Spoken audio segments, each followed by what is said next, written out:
Pag mautor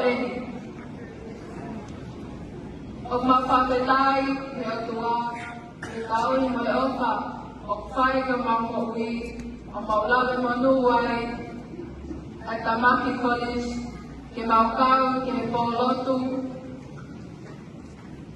ay wikilea pangatonga kitaw, poongoen.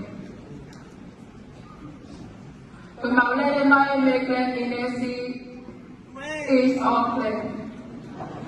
Kapag po ba tayo, hindi kimaukaw siya po hiba. Pag maukesiya at maukaw heni, kamoy maupuli ako, soana pa maka. Kapag po puli ako, tonga, ihengay kolisi, igu silani.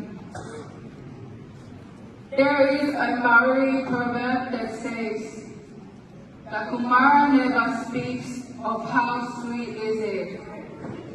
Today, we will not speak of how sweet we are, but we will sing of praises to our God and King, our Savior, Jesus Christ.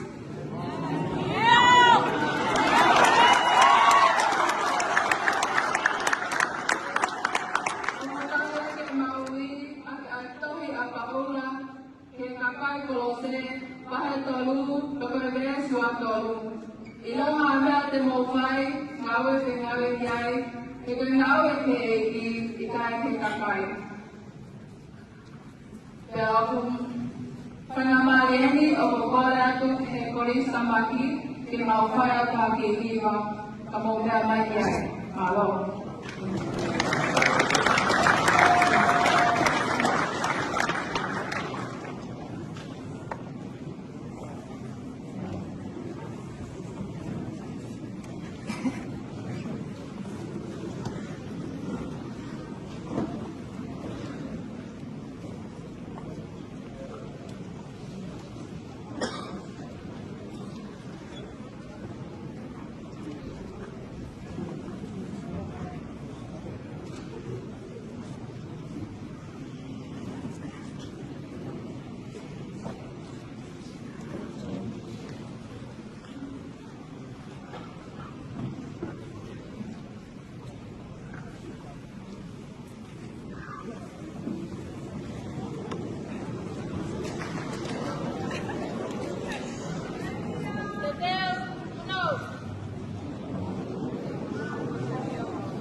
King.